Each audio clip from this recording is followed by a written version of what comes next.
Bueno, buenas noches. Como siempre, tratando de ser puntuales, no arrancar antes, pero no arrancar tarde, son las 7. Bueno, no me acuerdo el número, hoy es la quinta sesión científica del año, la correspondiente al 31 de octubre del 2024. Como siempre, iniciamos con el programa, con el informe de secretaría. Buenas tardes. Informe de Secretaría correspondiente al mes de octubre del año 2024. Se nombraron miembros titulares y acreditados en mastología a las doctoras Tuya Mariana, Vildosa Carla y Seche Manuela. Se nombró miembro titular y acreditado en imagenología mamaria a la doctora Cafarati Gabriela. Miembro adherente, las doctoras López Brescia Paula y Romero Méndez Elena. Se reincorporó el doctor Irico Sebastián. Recordamos que el 8 de noviembre se va a realizar el curso de controversias en mastología 2024. La modalidad va a ser presencial y virtual. La directora es la doctora Cristina Noblía. Coordinadores, la doctores Dolores Mancilla, Ingrid Scheringer. Y secretaria, la doctora Lila Blanco. Y recordamos también la cuarta reunión de exalumnos, modalidad virtual por Zoom, coordinada por el doctor Gustavo Haspigel, invitada la doctora María Noble, y el tema va a ser Prevención Cuaternaria, Choosing Wisely Argentina, recomendaciones de la Sociedad Argentina de Mastología. Muy bien, gracias. Bueno, entonces abrimos la presentación de trabajos con el primero del día.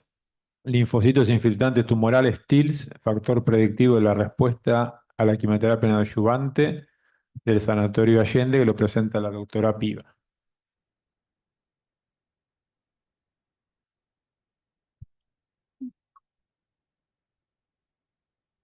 Hola, buenas tardes.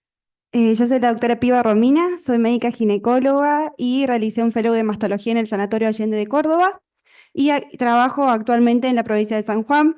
Voy a contarles el trabajo que realicé para el curso de acreditación de la SAM, que se trata sobre los linfocitos infiltrantes tumorales como factor predictivo de la respuesta a quimioterapia neoadyuvante en cáncer de mama. Como todos sabemos, el cáncer de mama es una de las principales causas de muerte por cáncer, con una incidencia de aproximadamente 22.000 casos nuevos cada año, y sabemos que su detección precoz y su tratamiento adecuado son fundamentales para mejorar el pronóstico y la calidad de vida de las pacientes. Dentro de los tratamientos que tenemos para el cáncer, la quimioterapia neoadyuvante se refiere al que realizamos o al tratamiento sistémico del cáncer de mama antes de la terapia quirúrgica definitiva y tiene como objetivo reducir el riesgo de recurrencia a distancia, reducir el tamaño tumoral y proporcionar información sobre la respuesta al tratamiento. También se sabe que una respuesta patológica completa se correlaciona con una mejor sobrevida libre de enfermedad y sobrevida libre global, principalmente en tumores triple negativos y HER2 positivos. Por lo tanto, sería fundamental o sería importante identificar un biomarcador que nos sirva para predecir la probabilidad de respuesta patológica completa en determinadas pacientes. En este contexto, el papel de los linfocitos infiltrantes tumorales en el cáncer de mama se ha investigado en las últimas décadas y estudios previos demostraron que una asociación entre los TILs altos con una mayor tasa de respuesta patológica completa en el contexto de la quimioterapia neoadyuvante. Y esta asociación parece ser más fuerte en los subtipos de cáncer de mama triple negativos y HER2 positivos. Entonces, el objetivo principal de mi trabajo fue correlacionar el porcentaje de TILs en las biopsias core y la respuesta a la quimioterapia neoadyuvante en los pacientes con cáncer de mama, y como secundario correlacionar este porcentaje de TILs en las biopsias core y la respuesta a la quimioterapia, pero dividido por subtipo tumoral, molecular. Luminal A, luminal B HER2, HER2 positivo, receptores hormonales negativos y triple negativo. Y otro de los objetivos secundarios, correlacionar otros factores pronósticos y predictivos con la respuesta patológica completa: edad, tamaño tumoral, infiltración perineural, grado nuclear y subtipo tumoral. Para realizar este trabajo, recolecté los datos de las historias clínicas del sanatorio en un periodo desde el 2016 al 2020 inclusive. Incluía a todas las pacientes con cáncer de mama que recibieron quimioterapia neoadyuvante, todos los subtipos tumorales, y excluía a aquellas pacientes que tenían tumores bilaterales, pacientes en estadio 4, pacientes que ya habían iniciado su tratamiento inicial con cirugía, y pacientes que no tuvieran su preparo histológico de biopsia core en el sanatorio. Para el estudio anatomopatológico utilizamos los tacos coloreados con hematoxilina y eosina de tumor primario, se cuantificó el infiltrado inflamatorio del estroma tumoral y se dividió a las pacientes en 3 grupos según las recomendaciones del International TILS Working Group del 2014, en TILS bajos, menor al 10%, intermedio del 10 al 50% y alto, mayor al 50%. Se consideró una respuesta patológica completa la ausencia de carcinoma invasor en la pieza quirúrgica y ganglios axilares, y las pacientes se clasificaron según su respuesta en base a la escala del residuo del cáncer bucal. Para el análisis estadístico, realicé una tabla de tipo Excel. Para las variables cuantitativas se calcularon medidas de centralización y dispersión, mientras que para las variables categóricas, las distribuciones absolutas y porcentuales. Se aplicaron el test de Student para la comparación de medias y el test de chi-cuadrado en la correlación de variables categóricas. En todos los casos se utilizó un nivel de significancia igual a 0,05 y se utilizó el software estadístico Infostat versión 2020. Bueno, en los resultados de este trabajo tuve una muestra de 34 pacientes con cáncer de mama que cumplían con todos los criterios de inclusión, con una edad media de las mismas de 45,4 años. En la tabla de la derecha pueden ver las características generales de la muestra. El tipo histológico más frecuente fue el carcinoma ductal invasor tipo NOS, en un 85,3%. El subtipo tumoral fueron los luminales B, en un 32,4%, seguidos muy cerquita por el luminal HER2 positivo, con un 29,4%, 11 y 10 pacientes en cada grupo respectivamente. Los tamaños tumorales pre-neoadyuvancia por imágenes, como ven, eran tumores grandes, comprendidos entre 3,7 y 5 centímetros, y el tamaño tumoral post-neoadyuvancia, la media, medido por la anatomía patológica, 1 centímetro. La cirugía mamaria más frecuente fue la cirugía conservadora en un 61,8% y se realizó biopsia de ganglio centinela en la mayoría de las pacientes. Carcinoma in situ residual en un 79,4%. En cuanto a lo que fue los esquemas de neoadyuvancia mayormente utilizados, tenemos los esquemas más comunes, doxorubicina más ciclofosfamida por 4 ciclos, seguido por el paclitaxel, y en las pacientes que eran HER2 positivo, docetaxel más doble bloqueo con trastuzumab, pertuzumab. Este gráfico es uno de los más importantes. Si pueden observar, está dividido en los 3 grupos de TILS, bajo, intermedio y alto. Y vemos que en el grupo de TILS bajo, el 41% de las pacientes tuvo una respuesta patológica con enfermedad residual extensa o quimioresistencia, y ven que el 47% de este grupo tuvo una RCB2, es decir, que no tuvieron buena respuesta. Mientras que en la barra de la derecha, que corresponde al grupo de los TILS altos, el 75% de estas pacientes tuvo una respuesta patológica completa y el 25% tuvo una respuesta parcial mayor con un RCB1, es decir, que tuvieron muy buena respuesta. Y esta diferencia fue estadísticamente significativa. Es decir, que los TILS altos se correlacionaron con una mayor tasa de respuesta patológica completa. ¿Qué pasó cuando dividí esta correlación por subtipo tumoral? Bueno, acá perdió la significancia estadística. Veamos por cada subgrupo lo que pasó. En los luminales A tenía 2 pacientes nomás, los TILS eran bajos en las 2, y en las 2 tuvimos una respuesta, una RCB3. Los luminales B, que a mí me interesaba mucho ver cómo se distribuía, la mayoría tuvo TILS bajos, y vemos que la mayoría de las pacientes no tuvo una respuesta patológica completa, ¿sí? Más bien un RCB2, RCB3. Ya empezando por los luminales HER positivos, los HER2 positivos y los triple negativos, teníamos pacientes que tenían TILS altos y que tuvieron una respuesta patológica completa o un RCB1, Y vemos que el grupo que más se mostró esta asociación fue en los HER2 positivos, receptores hormonales negativos, en donde teníamos 4 pacientes con TILs altos y tuvieron 3 pacientes respuesta patológica completa y una con una RCB1. Y los triple negativos, las 2 pacientes que tuvieron TILs altos, las 2 tuvieron respuesta patológica completa. Por supuesto que al ser tan baja la muestra, tan pocas pacientes, la diferencia no fue estadísticamente significativa. Estos son la tabla que muestra la correlación de otros factores clínicos patológicos con la respuesta patológica completa, como la edad, el tamaño tumoral, el grado nuclear, la infiltración perineural. Ninguno de estos tuvo diferencia estadísticamente significativa, solamente los TILs, que ya les mostré anteriormente, y el subtipo molecular. Varios estudios resaltan la importancia de los linfocitos infiltrantes tumorales como un componente crucial del microambiente tumoral en el cáncer de mama y exploran su potencial para guiar decisiones clínicas respecto a la terapéutica y el pronóstico de las pacientes. Este es uno de los principales trabajos publicados por la doctora Denker en el 2010, que incluyó 1.058 pacientes, en donde concluyeron que el porcentaje de linfocitos intratumorales fue un parámetro independiente significativo para la respuesta patológica completa, con una tasa de respuesta patológica completa del 42% para aquellas pacientes con TILs altos, en este caso lo habían dividido en más del 60%. Este es otro trabajo publicado por Rin Yamaguchi, en donde tenían menos pacientes, un N de 68, y ellos evaluaron el porcentaje de TILs, el grado histológico, el tipo de tumor según la biología, o sea, según los receptores hormonales y el HER2, la edad y la estadificación TNM, y en los resultados encontraron que en el análisis univariado los TILs altos, el grado histológico alto y los receptores hormonales negativos HER2 positivos se asociaron significativamente con la respuesta patológica completa, mientras que en el análisis multivariable los TILs altos fueron el mejor predictor independiente de respuesta patológica completa.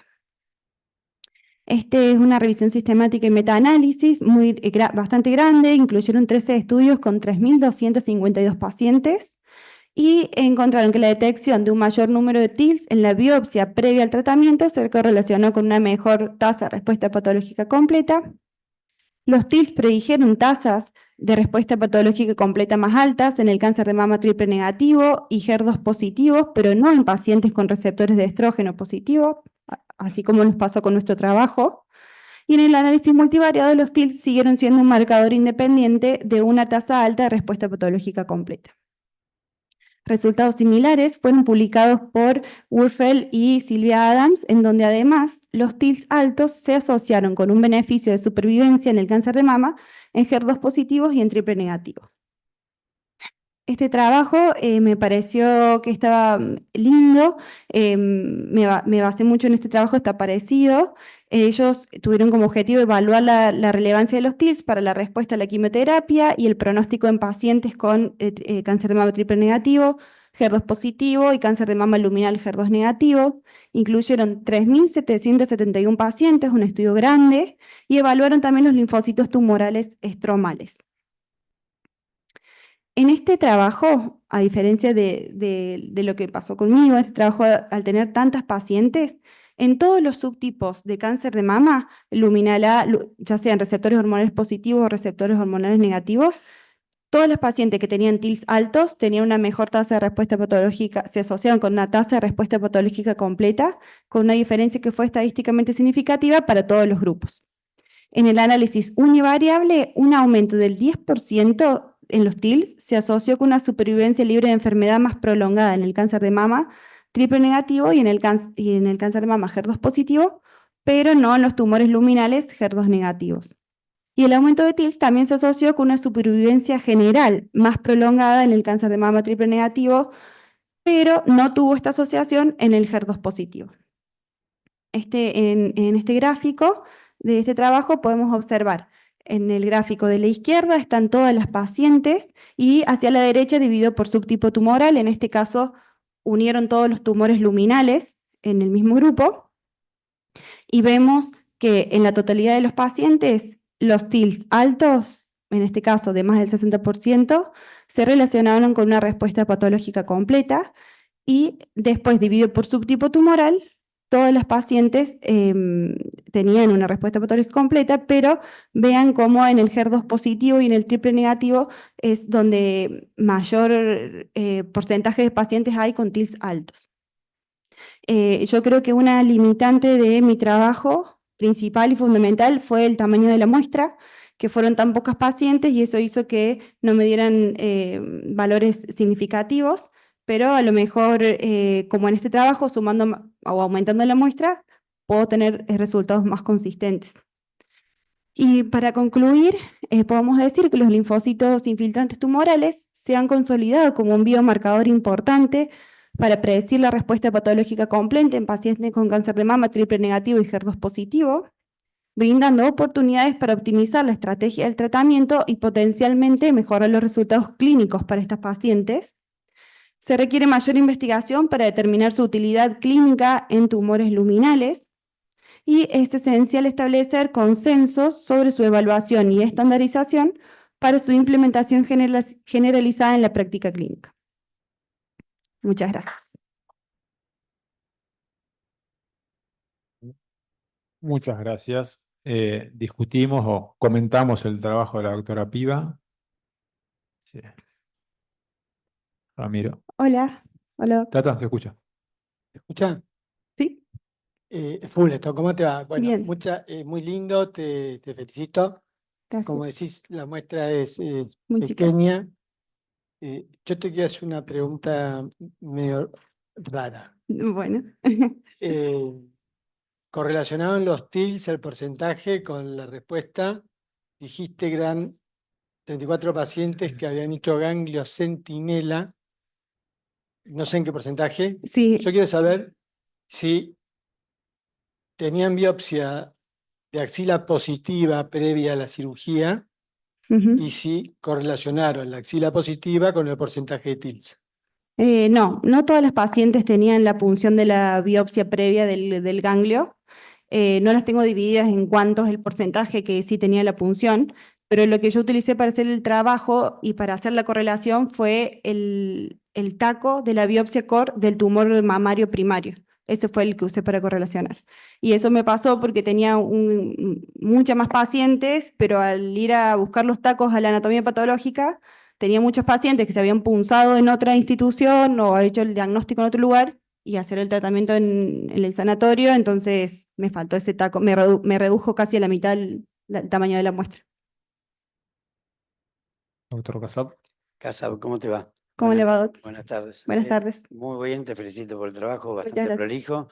Lo que te quería preguntar, si por curiosidad, no estaba en el trabajo, pero si por curiosidad, Sí. pudieron correlacionar la presencia de TILs y la correlacionaron con las plataformas genómicas. Es decir, pacientes de bajo riesgo, TIL bajos, pacientes de alto riesgo, TILs altos. La verdad que hubiera estado muy bueno hacer esa correlación, pero no lo hicimos porque no tenemos acceso, la verdad, a las plataformas genómicas. Tenemos muy pocas pacientes, digamos, a las cuales les podemos pedir la plataforma. Por lo tanto, no iba a ser una correlación que pudiera hacer. Bueno, igual de los 34, muy pocos podrían tener una plataforma, ¿no? Sí, porque casi todas eran, bueno, el mayor fueron los luminales B, que creo que es un subgrupo tumoral que estaría bueno ver, digamos, pero no. Vos lo dijiste, ¿no? Un par de veces, el grupo es llamativamente chico, 34 Sí. es muy poco, ¿no?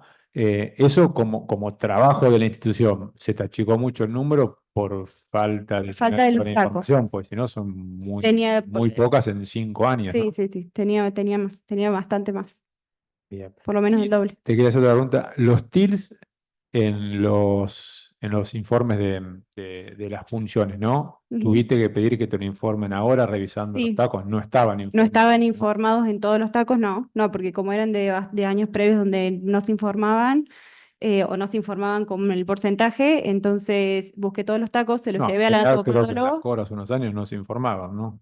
Claro, Que tuviste que revisar lo ahora. tuve que revisar. Bien.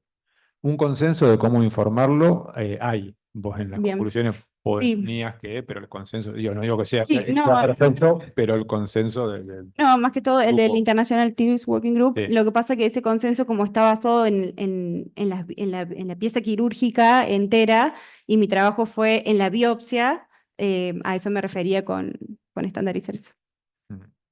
Bien. a nivel. Sí, a propósito de tu comentario, tenemos patólogos incluso en el auditorio. Sí.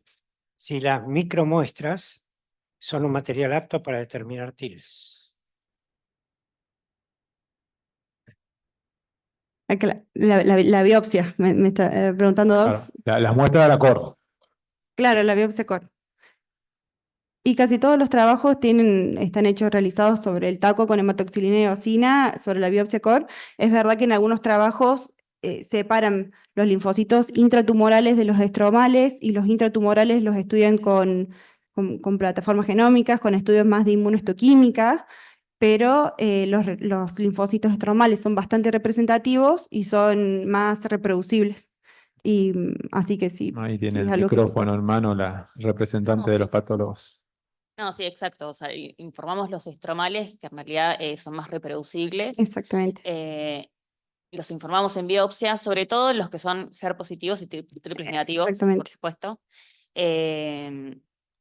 Y bueno, no es necesario hacer inmunohistoquímica, es algo que se evalúa con hematoxilina y eosina, así que Sin duda. Yo sí. pero muy recuerdo lindo trabajo, te felicito. Bueno, gracias. un trabajo que se presentó, más de un trabajo que se presentó acá en la sociedad, uno lo recuerdo porque no lo hice yo, pero del grupo en el que yo trabajo, con unos cuantos casos de TILS, y sí, hubo que pedirle a los patólogos que en forma retrospectiva, ahora, esto Claro. habrá sido hace 2 años, informaran los TILs TILs. de tumores trabajos de un previos. tiempo previo, ¿no? Ujú. Bueno, muy bien, muchas gracias. Bueno, muchas gracias.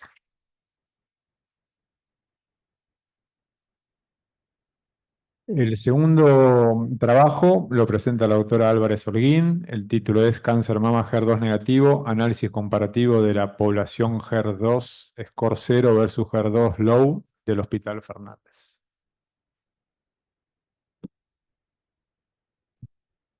Bueno, buenas noches. Mi nombre es Caterine Álvarez.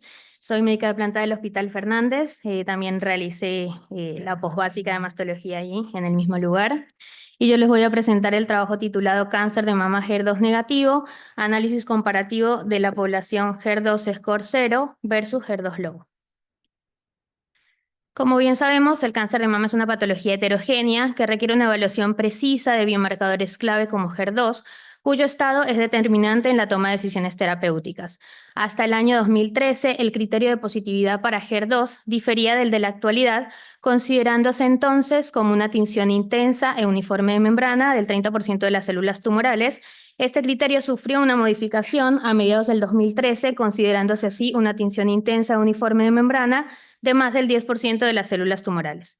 En 2018, ASCO-CAP realizó una actualización de las pautas clínicas para la determinación de HER2, marcando así un hito en la estandarización de su evaluación.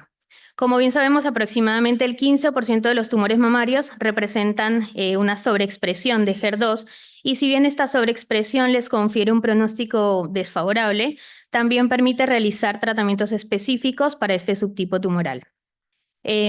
Históricamente, los tumores HER2 negativos han sido tratados en función de la expresión de receptores hormonales.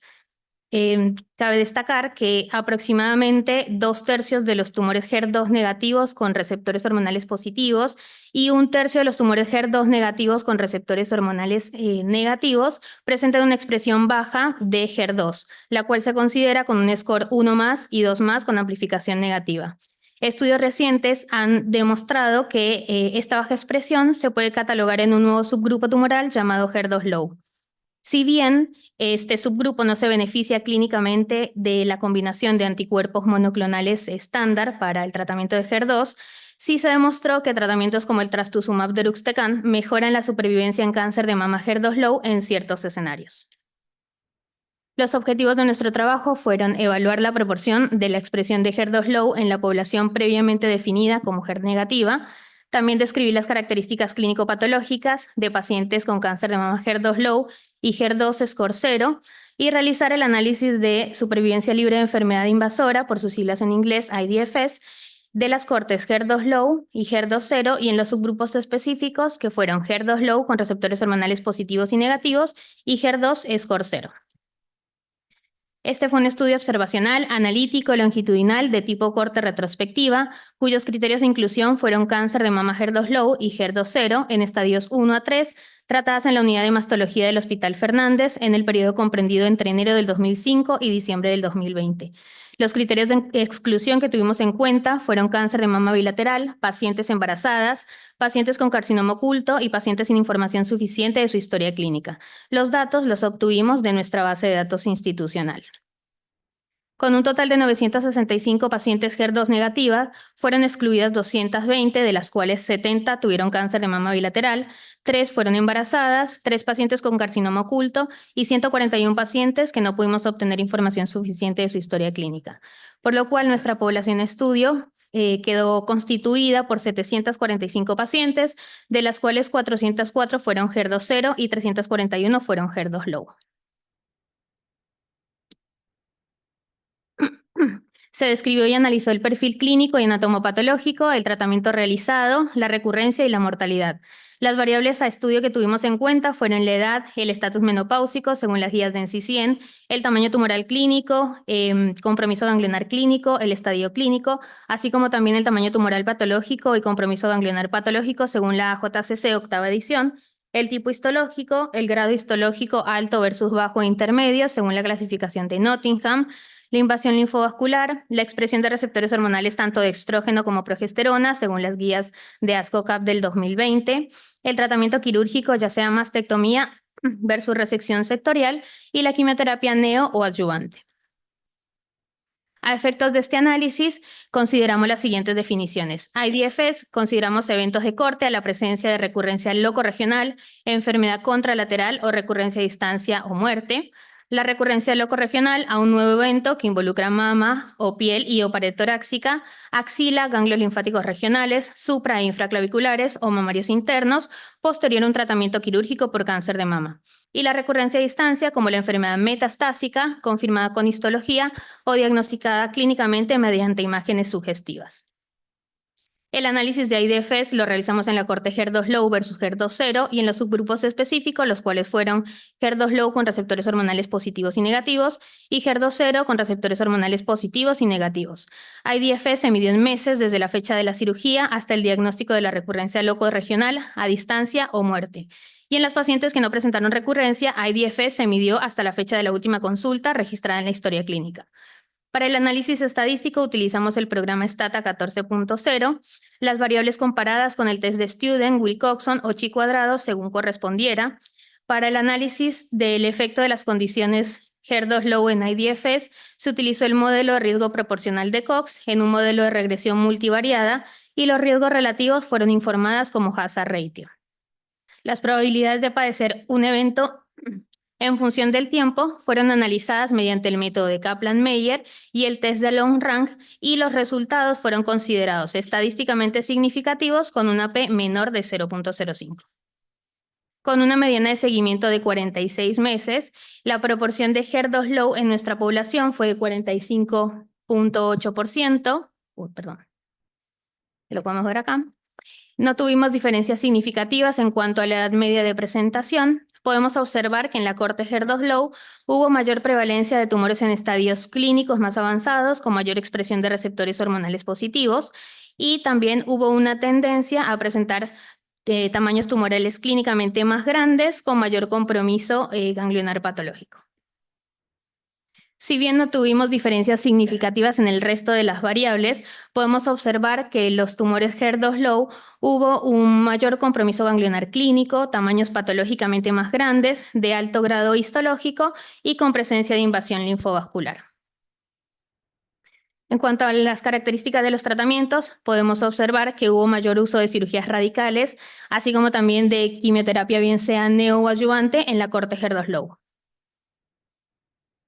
Con una mediana de seguimiento de 46 meses, IDFS a 5 años fue de 86.8% para las pacientes HER2 0 y 83.8% para las pacientes HER2 low, lo cual no fue estadísticamente significativo. Al realizar una comparación entre el score 1+ y 2+, tampoco evidenciamos diferencias significativas. A igual expresión de receptores hormonales, según el estatus del HER, no evidenciamos diferencias significativas, sabiendo que en las pacientes con receptores hormonales positivos, IDFS a 5 años fue 91.2% en HER2-0 y 86.3% en HER2-low. Las pacientes con receptores hormonales negativos, IDFS a 5 años fue de 55.2% en la corte HER2-0 y 51.8% en la corte HER2-low. A igual estatus del HER, sí podemos observar que las pacientes que expresaron receptores hormonales positivos tuvieron mejor supervivencia que las pacientes con receptores hormonales negativos, lo cual fue estadísticamente significativo. En cuanto a la proporción de las pacientes, investigaciones recientes sugieren que el cáncer de mama HER2-low y HER2-0 podría representar entidades diferentes, aunque diversas series han revelado características comunes entre ellos. La frecuencia del fenotipo de HER2-low oscila aproximadamente entre el 45 y el 55% de los tumores mamarios, y en nuestra población representó el 45.8% del total de los tumores HER2 negativos. En cuanto a los receptores hormonales y HER2, pudimos observar una mayor prevalencia de tumores con expresión de receptores hormonales en el grupo HER2-low en comparación con el grupo HER2-0. Chetini y colaboradores realizaron un análisis de una cohorte retrospectiva de 1.576 pacientes con cáncer de mama HER2 negativo, en el cual se evidenció que los tumores con expresión de receptores hormonales eran más frecuentes en la cohorte HER2-low, lo cual sugiere que esta expresión de receptores hormonales puede ser el principal factor oncológico en este subgrupo tumoral. Agostineto y colaboradores realizaron un análisis, también una corta retrospectiva, de tumores primarios extraídos de la red de investigación del TCGA por sus siglas en inglés, y también observaron que hubo una mayor proporción de tumores con expresión de receptores hormonales en la cohorte HER2-low. Para el resto de las características clínico-patológicas, en nuestra corte pudimos evidenciar estadios anatómicos más avanzados. Si bien no evidenciamos diferencias significativas en cuanto al resto de las variables, que fueron edad de presentación, estatus menopáusico, tamaño tumoral clínico, compromiso ganglionar clínico, tamaño tumoral patológico, tipo histológico y grado histológico, sí observamos una tendencia a presentar tumores clínico y patológicamente más grandes, de alto grado histológico, con presencia de invasión linfovascular y mayor compromiso ganglionar, tanto clínico como patológico. Chetini y colaboradores también pudieron observar que hubo tamaños tumorales más grandes con mayor compromiso ganglionar en la corte HER2-low, mas sin embargo no evidenciaron diferencias significativas en cuanto al estatus menopáusico y el grado histológico. Cabe destacar que en el ensayo NSABP-B47, las pacientes con score 2+, hubo una mayor prevalencia de tumores de alto grado histológico. Denker y colaboradores realizaron un análisis de 4 ensayos clínicos con un total de 2.310 pacientes, en la cual evidenciaron que hubo una mayor expresión de receptores hormonales y mayor compromiso ganglionar en las pacientes HER2-low, y en las pacientes con score 2+ no amplificado también hubo un mayor tamaño tumoral, de mayor grado histológico y con mayor frecuencia de metástasis ganglionares. En cuanto a los tratamientos, el 51% de nuestras pacientes realizó alguna forma de quimioterapia, siendo la indicación más frecuente en el subgrupo HER2-low. También hubo un mayor uso de cirugías radicales en este mismo subgrupo. Esto lo podemos explicar teniendo en cuenta la tendencia de este subgrupo a presentar tumores de mayor tamaño, de alto grado histológico y con mayor compromiso ganglionar. Con una mediana de seguimiento de 46 meses, no tuvimos diferencias significativas en IDFS al realizar la comparación de los subgrupos HER2-low y HER2-0, ni tampoco al realizar el subanálisis entre el score 1+ y 2+ con amplificación negativa. Según el estatus del HER, a igual expresión de receptores hormonales, pudimos observar una ligera tendencia a peor supervivencia para los tumores de la corte HER2-low. La tasa de incidencia para eventos en IDFS fue mayor para la población HER2-low, aunque no alcanzó su significancia estadística. Y pudimos observar que a igual estatus de HER2 hubo una mayor supervivencia en la población con receptores hormonales positivos versus negativos. En el estudio de Agostineto y colaboradores no se evidenciaron diferencias significativas en cuanto a supervivencia libre de enfermedad invasora, intervalo libre de progresión ni supervivencia global en las pacientes HER2-low versus HER2-0, más sin embargo se evidenció mejores tasas de supervivencia libre de enfermedad invasora e intervalo libre de progresión en las pacientes que expresaban receptores hormonales positivos de la corte HER2-low. En un análisis de 28.280 pacientes realizado por TAN y colaboradores, se pudieron evidenciar mejores tasas de supervivencia global e intervalo libre de recurrencia en las pacientes HER2-low independientemente de la expresión de receptores hormonales. Denker y colaboradores, en su estudio de 2.310 pacientes, pudieron evidenciar que hubo mejores tasas de supervivencia libre de enfermedad invasora y supervivencia global en las pacientes HER2-low, y esta supervivencia fue más relevante sobre todo en las pacientes del subgrupo con receptores hormonales negativos. En consonancia con los resultados de nuestra serie, algunos estudios muestran que no hay diferencias estadísticamente significativas en la supervivencia al comparar los subgrupos HER2-low y HER2 negativo, más sin embargo, otros estudios sugieren que los tumores HER2-low presentan peor pronóstico. Estas diferencias pueden estar influenciadas por los puntos finales analizados, la duración del seguimiento y el tamaño muestral. Cabe destacar que las diferencias más significativas se logran principalmente en los estudios con mayor población y al realizar las comparaciones con score 1+ versus 2+, el cual también puede desempeñar un papel crucial en la variabilidad de estos hallazgos. Este gráfico lo traigo a colación, que lo presenté en resultados, para mencionar que si bien nosotros no tuvimos diferencias significativas en supervivencia 5 años según el estatus de HER, podemos observar que en los tumores receptores hormonales negativos, a partir de los 2 años de seguimiento, hay una tendencia a peor supervivencia en el grupo HER2-low, el cual se mantiene al menos hasta los 4 años. Si bien la evidencia no respalda la idea de que HER2-low constituya un subgrupo biológicamente distinto de cáncer de mama, sino más bien un grupo heterogéneo de tumores cuya biología se rige principalmente por la presencia o ausencia de receptores hormonales, cabe destacar que la expresión de HER2-low es un objetivo terapéutico útil en el tratamiento de cáncer de mama avanzado y futuros estudios deberán demostrar si ello es aplicable al cáncer de mama inicial. Como conclusiones de nuestro estudio comparativo HER2-low versus HER2-0, podemos destacar que en el grupo HER2-low se mostró una correlación positiva con mayor prevalencia de tumores en estadios avanzados y mayor expresión de receptores hormonales. También tuvimos una tendencia a correlacionar con tumores clínico y patológicamente más grandes, de alto grado histológico y con mayor compromiso ganglionar en el grupo HER2-low.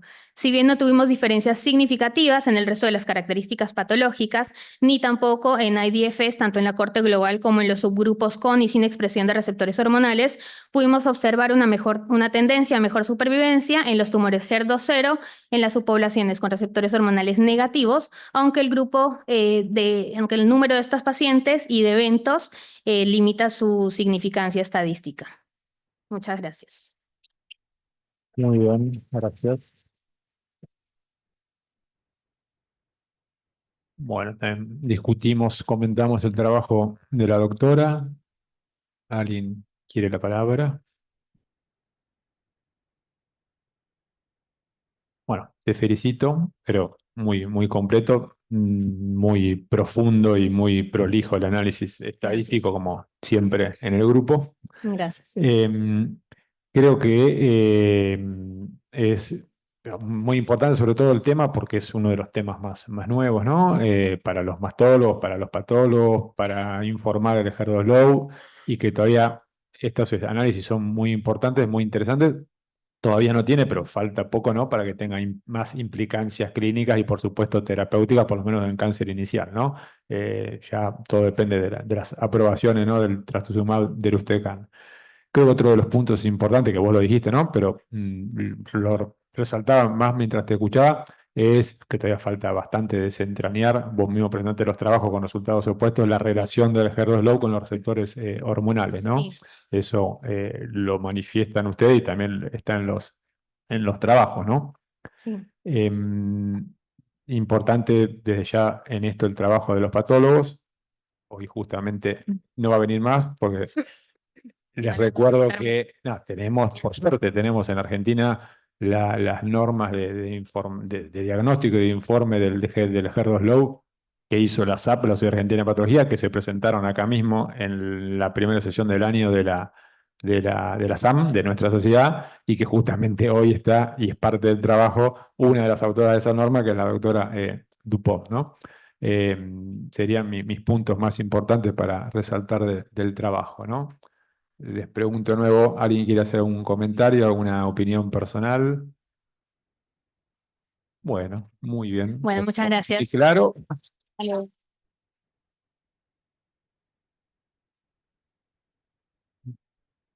Y finalmente el tercer trabajo de la doctora Iriarte, impacto de la estimulación ovárica para preservación de la fertilidad sobre el riesgo de recidiva de cáncer de mama del Hospital Italiano de Buenos Aires. Bueno, buenas tardes, buenas noches. Mi nombre es María Belén Iriarte. Yo actualmente me encuentro haciendo el curso Bienal Nacional. El año pasado terminé el Fellow de Mastología en el Hospital Italiano de Buenos Aires y bueno, en ese contexto hicimos este trabajo. El trabajo se titula Impacto de la estimulación ovárica para preservación de la fertilidad sobre el riesgo de recaída de cáncer de mama. Como introducción, sabemos que el cáncer de mama es el tumor maligno más frecuente en las mujeres en edad reproductiva y tal es así que 1 de cada 5 mujeres tienen menos de 45 años al momento del diagnóstico.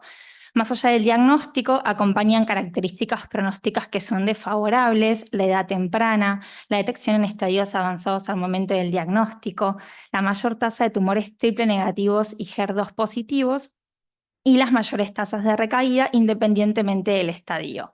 Sin embargo, las mejoras sustanciales en el tratamiento de estos tumores han aumentado notablemente la sobrevida en este grupo de pacientes. Perdón, ¿qué se pasó? Estos pacientes generalmente reciben un tratamiento agresivo multimodal, cirugía, rayos, hormono y quimioterapia, que juega un papel muy importante, con alta probabilidad de toxicidad ovárica e infertilidad después del tratamiento. Una mujer que ha completado su tratamiento oncológico por un cáncer de mama tiene un 70% menos de probabilidades de quedar embarazada en comparación con mujeres sanas de la misma edad. El retraso actual en la maternidad, las altas tasas de sobrevida y el creciente énfasis en la calidad de vida de las pacientes que sobreviven a un cáncer hacen que el tema de preservación de la fertilidad haya cobrado mucho interés en el último tiempo. El 50% de las mujeres que tienen un cáncer de mama están preocupadas por su fertilidad futura, pero solo un 10% utiliza estrategias de preservación de la fertilidad.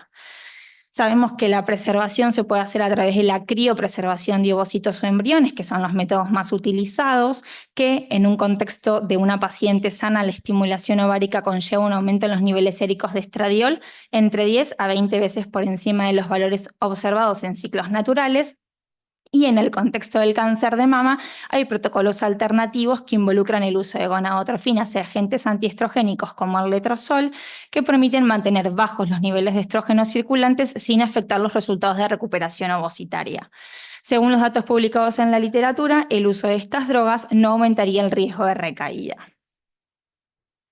Entonces, los objetivos de nuestro trabajo fueron evaluar si las pacientes con cáncer de mama que utilizaban el letrozol para preservación de la fertilidad en nuestra institución tenían un mayor riesgo de recaída de la enfermedad que aquellas pacientes que no lo utilizaron, y evaluar la demora para iniciar los tratamientos oncológicos en aquellas pacientes que se someten a preservación de la fertilidad. Fue un estudio de cohorte retrospectivo en pacientes con cáncer de mama que fueron diagnosticadas y tratadas en el Servicio de Ginecología del Hospital Italiano de Buenos Aires entre enero del 2009 y diciembre del 2022. Se incluyeron pacientes entre 18 y 45 años con un diagnóstico histológico confirmado de un cáncer de mama, estadio 1 a 3 al momento del diagnóstico, que fueron expuestas a una estimulación ovárica controlada con gonadotrofinas y letrozol durante el periodo del estudio. El grupo control fueron pacientes con similares características que no recibieron estímulo alguno para preservación de la fertilidad, y excluimos pacientes que tenían el antecedente de quimioterapia o radioterapia previa por otra enfermedad oncológica.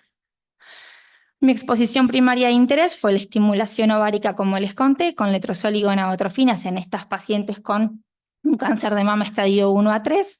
La variable de resultado de interés fue la recaída, que se definió como detección de tumor locorregional, carcinoma contralateral o metástasis a distancia durante el periodo de seguimiento.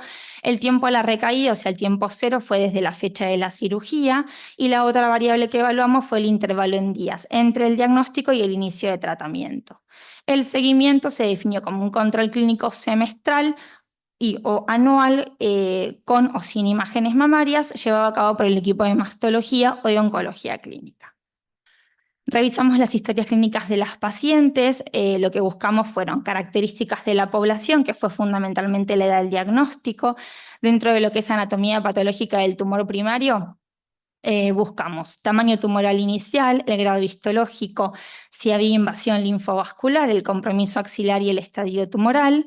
Evaluamos la inmunohistoquímica del tumor, el estado del receptor de estrógeno, progesterona, HER2 y Ki67, los tratamientos oncológicos instaurados, quimio, rayos y hormonoterapia, y si las pacientes habían hecho consulta de asesoramiento genético y si teníamos el resultado de la mutación BRCA. Dado que fue un estudio retrospectivo, en ese momento solicitamos al Comité de Ética una dispensación del consentimiento informado. Para el análisis estadístico utilizamos para las variables numéricas, medianas y rangos intercuartílicos, y para las variables categóricas, números absolutos y promedios. Y las características de las pacientes fueron comparadas con modelos logísticos bivariados. Y para estimar recaída, evaluamos a través del método de Kaplan-Meier y se reportaron los intervalos de confianza del 95%. De hecho, las pacientes fueron comparadas a través de los intervalos de confianza. También evaluamos el efecto de potenciales confundidores, se declara una significancia estadística con un p-valor menor a 0.05 y también utilizamos el software Stata14. Incluimos un total de 270 pacientes premenopáusicas con cáncer de mama, excluimos 2 pacientes por antecedente de tratamiento previo, 7 pacientes excluidas por falta de información, lo cual nos dejó un total de 261 pacientes. 49 estimuladas con letrozol y 212 pacientes no estimuladas. Esta es la tabla 1 de las características de la población del estudio. Como podemos ver, la mediana de edad al diagnóstico fue de 37 años, el tamaño tumoral era aproximadamente de 17 milímetros, la mayoría de las pacientes tenían tumores de grado histológico 2 y 3, con un muy bajo porcentaje de grado 1. Teníamos hasta un 40% axila positiva. Dentro de lo que era inmunohistoquímica teníamos más del 80% de las pacientes con receptores hormonales positivos y un 20% de HER2 positivo. Y si nos fijamos en lo que son los tratamientos instaurados, más del 65% de las pacientes hacían un tratamiento por lo menos trimodal, quimio, rayos y hormono, y teníamos un 9% de BRCA positivo.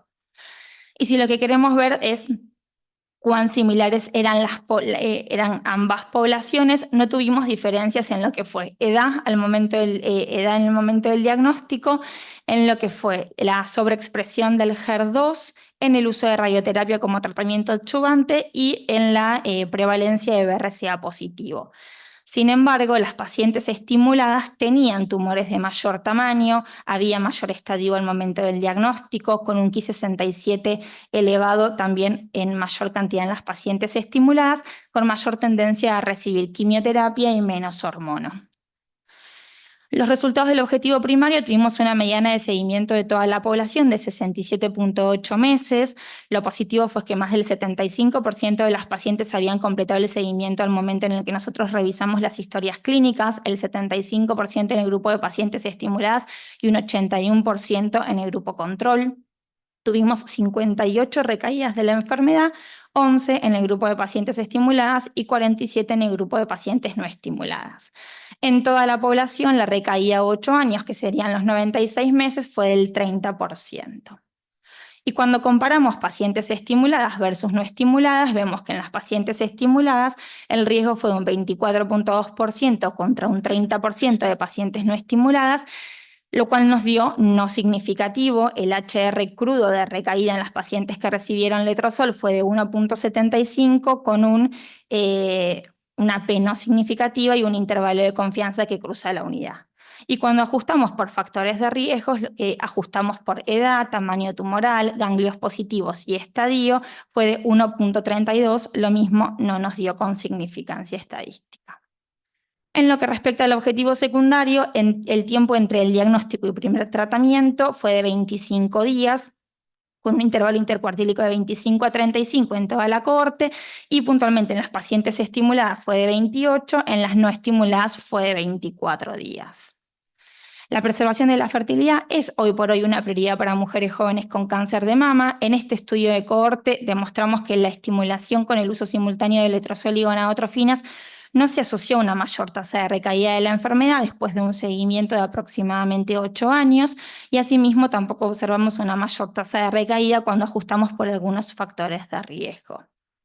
Este es un trabajo que fue presentado en el 2008, es un trabajo bastante similar, pero a diferencia del nuestro es un estudio prospectivo, controlado, no aleatorizado, en el cual se incluyeron pacientes con una edad entre 18 y 45 años, estadio menor a 3 al momento del diagnóstico, expuestas a letrozol y gonadotrofinas. El objetivo del trabajo fue determinar si la estimulación ovárica con el uso concurrente de esta medicación afectaba las tasas de recaída del cáncer de mama y por lo tanto el pronóstico. Incluyeron 215 pacientes, de las cuales 79 preservaron fertilidad y 136 funcionaron como controles.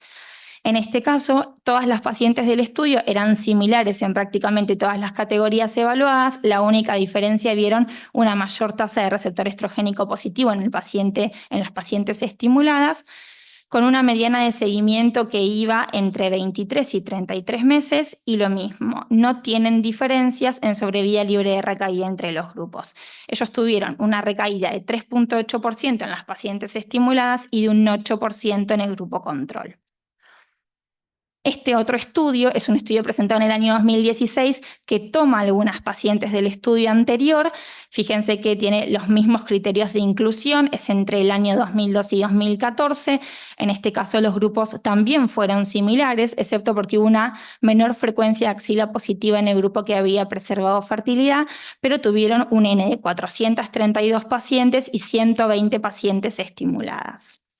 Una mediana de seguimiento entre 1 a 14 años, una mediana de seguimiento larga, tuvieron solo 5% de recaídas, tanto en el grupo de pacientes estimuladas como en el grupo control, sin diferencias en sobrevida libre de recaída entre los grupos.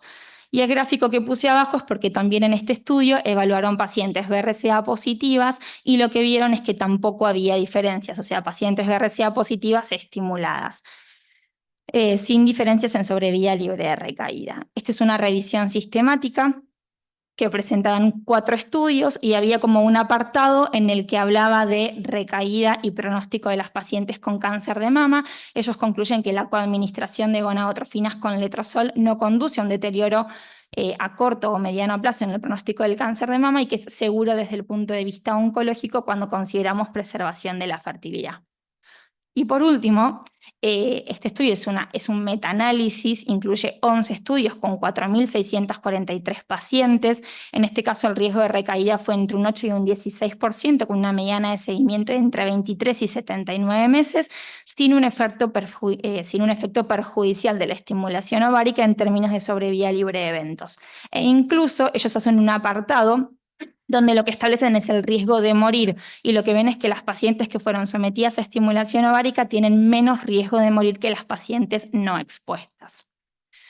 En cuanto a lo que sería la discusión de mi objetivo secundario, existe preocupación por el posible retraso en el inicio de los tratamientos cuando realizamos estos protocolos de estimulación ovárica.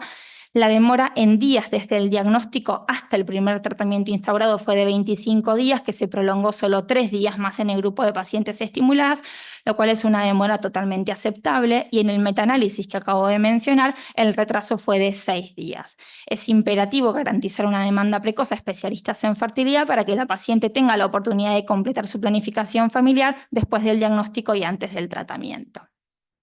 Para ir finalizando, a resaltar, tuvimos un seguimiento largo que fueron 8 años, con un gran porcentaje de pacientes que fueron seguidas hasta la actualidad.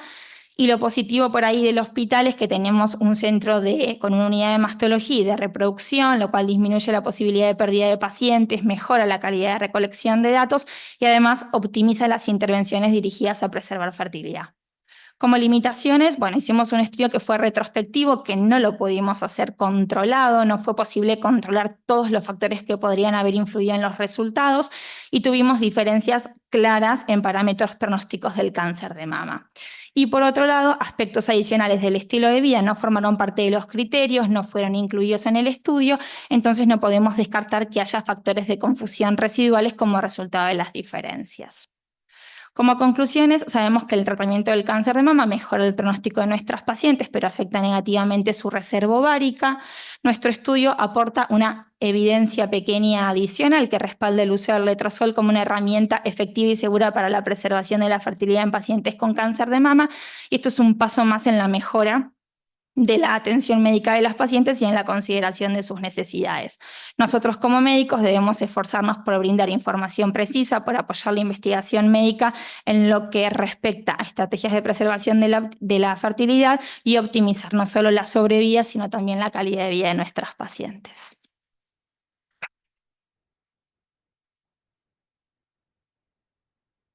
Muy bien, muchas gracias. Bueno, comentamos, como hacemos siempre, el trabajo de la doctora Iriarte. ¿Alguien desea hacer algún aporte, alguna opinión? Bueno, un poco más científica. Hola, buenas, Hola. felicidades por la presentación. Hago una reflexión barra pregunta, que es que esta cuestión de la preservación de la fertilidad, me parece que, como bien dijiste, está muy en boga y hoy creo que muchos van a eso o queremos ir a eso, pero en realidad termina siendo como un endpoint blando, porque el endpoint duro termina siendo verdaderamente qué tasa de pacientes que realizan esa preservación de la fertilidad terminan teniendo familia, ¿no? Terminan verdaderamente en el endpoint duro, que es la fertilidad. ¿Determinaste o determinaron qué porcentaje de pacientes verdaderamente quedaron embarazadas o tuvieron hijos? No. Bueno, Em, evidentemente en el trabajo ese resultado no está, ¿no? No fue, ni siquiera estaba incluido como en todas las análisis, en la base de datos que analizamos, ni siquiera eso incluimos qué pacientes se embarazaron y qué pacientes no. Sería interesante poder tenerlo, pero en este es buenísimo, evidente que no está, que es un poco la debilidad, porque como dice él, Sí. se sabe que no es tan alta, pero también, bueno, es otro tema igual, ¿no?